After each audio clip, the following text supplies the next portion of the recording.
Hello everyone, আসসালামু আলাইকুম। আজ আমি আপনাদের সাথে গরুর মাংসের কোয়াব রেসিপি শেয়ার করব।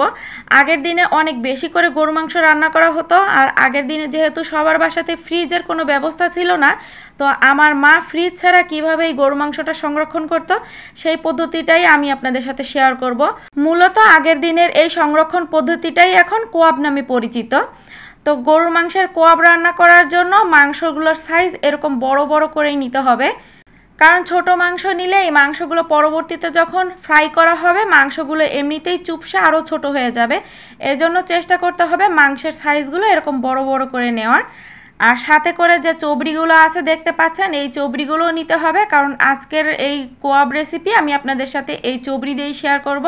তবে চবড়িটা এখন আমি একটা পাত্রে তুলে নিচ্ছি। এখানে আমি 2 টেবিল চামচ দিয়ে দিচ্ছি রসুন বাটা, 1 টেবিল চামচ দিয়ে দিচ্ছি আদা বাটা, হাফ টেবিল চামচ দিয়ে দিচ্ছি হলুদের গুঁড়া, হাফ টেবিল চামচ লাল মরিচের গুঁড়া, হাফ টেবিল চামচ দিয়ে দিচ্ছি জিরা গুঁড়া, স্বাদ মতো দিয়ে দিচ্ছি লবণ। এখানে 4 থেকে 5টা আছে তেজপাতা, মাঝারি সাইজের 3 টুকরা দারুচিনি আর 4 থেকে 5টা এলাচ দিয়ে দিলাম, আর সাথে কয়েকটা লং দিয়ে দিচ্ছি। এবারে 2 টেবিল চামচের মতো দিয়ে দিচ্ছি রান্নার তেল। এবারে এই মশলার সাথে সব কিছু খুব ভালো করে হাতে মেখে নিতে হবে।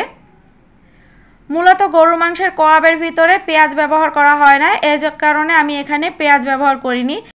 এবারে হাতটা ধুয়ে 1 কাপ পরিমাণ পানি দিয়ে নিচ্ছি। একটুখানি নেড়ে চেড়ে মিশিয়ে নিয়ে ঢাকনা দিয়ে ঢেকে চুলার আঁচ একেবারে লোতে রেখে এই গরুর মাংসটা সিদ্ধ করে নিতে হবে।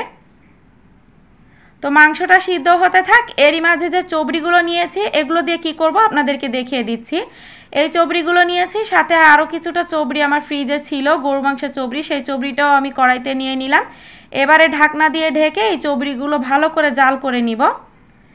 কিছুক্ষণ পরে ঢাকনাটা তুলে এভাবে নেড়ে চেড়ে দিতে হবে। তো এই চবড়ি থেকে অলমোস্ট দেখেন তেল রিলিজ হওয়া শুরু হয়েছে, তো এটা ঢাকনা দিয়ে আবারও ঢেকে দিলাম। এরই মাঝে গরু মাংসটা খুব ভালো করে সিদ্ধ হয়ে গিয়েছে। এবারে এর গায়ের যে পানিটা আছে এই পানিটা জাল করে শুকিয়ে নিতে হবে। এবারে আমি পানিটা খুব ভালো করে আরও কয়েক মিনিট জাল করে টানিয়ে নিয়েছি। এর গায়ে কিন্তু এক্সট্রা কোনো পানি নাই, খুব ভালো করে পানিটা শুকিয়ে ফেলেছি।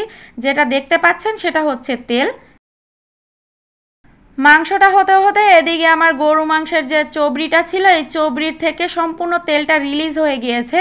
এবারে এই তেল থেকে আমি চবড়িটা আলাদা করে নিচ্ছি একটা ছাঁকনি দিয়ে। আগের দিনে মূলত এই গরুর মাংসের চবড়ি দিয়েই গরুর মাংসটা ভাজা হতো, তো আমি সেই পদ্ধতিটাই আপনাদের সাথে শেয়ার করতেছি। তবে আপনাদের কাছে যদি এটা স্বাস্থ্য সচেতন মনে না হয় সেক্ষেত্রে আপনারা এখানে সয়াবিন তেলও ভাজতে পারেন। তো তেলটা পুরোপুরি গরম থাকবে, এরকম গরম তেলের ভিতরে মাংসের টুকরাগুলো একে একে দিয়ে দিতে হবে। আর লো আঁচে কিন্তু এই মাংসগুলো ভাজা যাবে না, হাই আঁচে এই মাংসগুলো ভেজে নিতে হবে। কারণ লো আঁচে যদি ভাজতে থাকেন তাহলে মাংসের ভিতর পর্যন্ত ড্রাই হয়ে যাবে।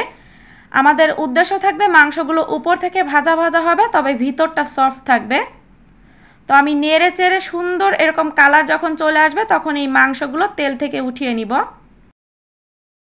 আপনারা যদি ফ্রিজ ছাড়া এই মাংসটা সংরক্ষণ করতে চান সেক্ষেত্রে এই তেল সহকারেই মাংসটা রেখে দিতে হবে।